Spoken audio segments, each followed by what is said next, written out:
আপনারা জানেন যে একটা হালনাগাদ ভোটার লিস্ট হালনাগাদ করার চেষ্টা চলতেছে। আমরা চাচ্ছি যারা 1/1/2008 সনে বা তার পূর্বে যাদের বয়স 18 তারা নতুন করে ভোটার তালিকায় অন্তর্ভুক্তি হবে।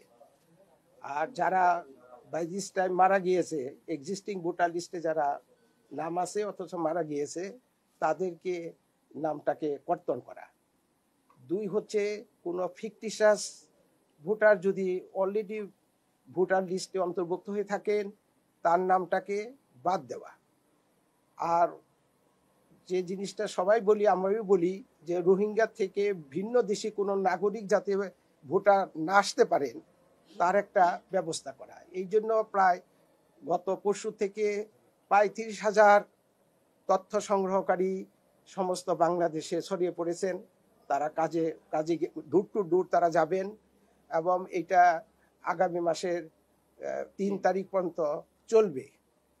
এই কার্যক্রমে একটা বলেছেন যে প্রচার করা দরকার আপনাদের। আমরা যাতে আজকে সকল সাংবাদিক ভাইদের মাধ্যমে দেশবাসীকেও আমরা অনুরোধ করব যে যারা আপনার কাছে তথ্য সংগ্রহ করতে যাবেন তাদেরকে পূর্ণ সহযোগিতা করুন এবং আপনার সঠিক নাম, ঠিকানা, পিতার নাম ইত্যাদি যে সমস্ত তথ্য প্রয়োজন সেগুলো সঠিক তথ্যগুলো দিন।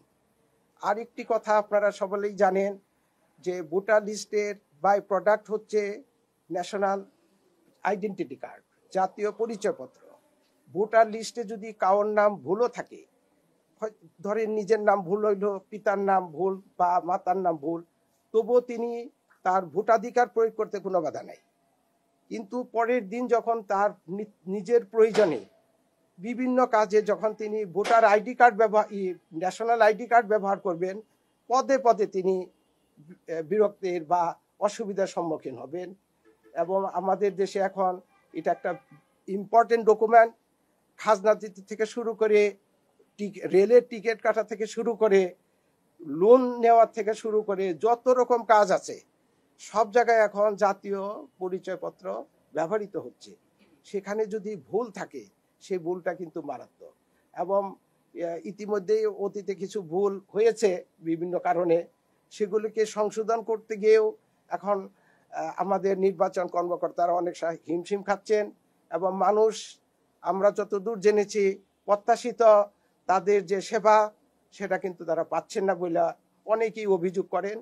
তো এই অভিযোগ থেকে সব কিছু থেকে নিষ্কৃতির জন্য এখন যে হালনাগাদ যে ভোটার লিস্ট হচ্ছে, হালনাগাদ করা হচ্ছে, তাতে যাতে কোনো এন্ট্রি, কোনো তথ্য যাতে ভুল না ওঠে সে ব্যাপারে আমাদের নির্বাচন কর্মকর্তা বা যারা মাঠকর্মীরা রয়েছেন, যারা বাছাই করবেন, প্রত্যেকের একটা দায়িত্ব রয়েছে। সেই দায়িত্ব সাথে সাথে যিনি ভোটার হবেন, যার তথ্য লিপিবদ্ধ হবে, তারও একটা বিরাট ভূমিকা রয়েছে। তিনি পরীক্ষা করে দেখবেন, খসড়া করবেন, পরীক্ষা করে দেখবেন যে তার নামটা সঠিক আছে কিনা, তার পিতার নাম সঠিক আছে কিনা, বা অন্যান্য যে তথ্যাবলী থাকা দরকার সঠিকভাবে লিপিবদ্ধ হলো কিনা, এটা ইনশিওর করেই তিনি স্বাক্ষর করবেন বা টিপসই দিবেন আমরা আশা করি। এবং আমরা সকল দেশবাসীকে এবং আপনাদের সাংবাদিক ভাইদেরকে আমরা অনুরোধ করব এই বিষয়টি সর্বত্র প্রচার করা, একটা পাবলিক অ্যাওয়ারনেস সৃষ্টি করা।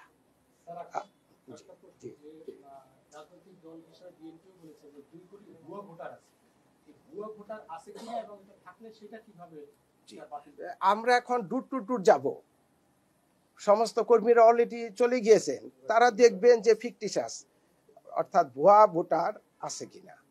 আপনারাও সহযোগিতা করবেন। শুধু তথ্য যিনি লিপিবদ্ধ করবেন তার একার পক্ষে কিন্তু সম্ভব না। আপনারাও যারা জড়িত সংশ্লিষ্ট রাজনীতি কর্মী বলেন, সমাজসেবী বলেন বা ইলিট শ্রেণী বলেন, তারাও কিছু সহযোগিতা করলেই আমার মনে হয় যে যদি কোনো ভুয়া ভোটার থেকে থাকে, ফিকটিশাস ভোটার যদি হয়ে থাকে, তার নামটা আমরা যথাযথ প্রমাণ সাপেক্ষে কেটে দেওয়ার জন্য সিদ্ধান্ত নিয়েছি। জি, আপনারা আগামী জাতীয় সংসদ নির্বাচনের প্রস্তুতি নিচ্ছেন। কিছুদিন আগে দেখলাম একটা বেসরকারি সংস্থা তারা একটা জরিপ করেছেন, সেখানে সাধারণ মানুষ চাচ্ছেন যে স্থানীয় সরকার নির্বাচন আগে হোক, কারণ তারা কোনো সেবা পাচ্ছেন না সিটি কর্পোরেশন বা পৌরসভায়। আপনাদের পরিকল্পনা কি? যে এই প্রশ্ন খুব কঠিন প্রশ্ন নিঃসন্দেহে। তবে আমি ব্যক্তিগতভাবে যা মনে করি যে এখন জাতির সামনে সবচেয়ে বড় ফোকাস হচ্ছে সংসদ নির্বাচন, পার্লামেন্ট নির্বাচন। কাজেই মাননীয় প্রধান উপদেষ্টা মহোদয় বলেছেন যে আগামী এই এই বছর 2025 সনের শেষের দিকে অথবা 2026 সনের প্রথমার্ধে ভোট হওয়ার কথা উনি ঘোষণা দিয়েছেন। আচ্ছা, আমরা মূলত এখন জাতীয় সংসদের নির্বাচন নিয়েই বেশি ভাবছি। সুষ্ঠু সুন্দর নির্বাচন করার জন্য স্যার কি পদক্ষেপ আছে আপনাদের? আমরা তো জাতির কাছে ওয়াদাবদ্ধ, এটা আমাদের কনস্টিটিউশনাল অব্লিগেশন। জাতির কাছে আমরা ওয়াদাবদ্ধ।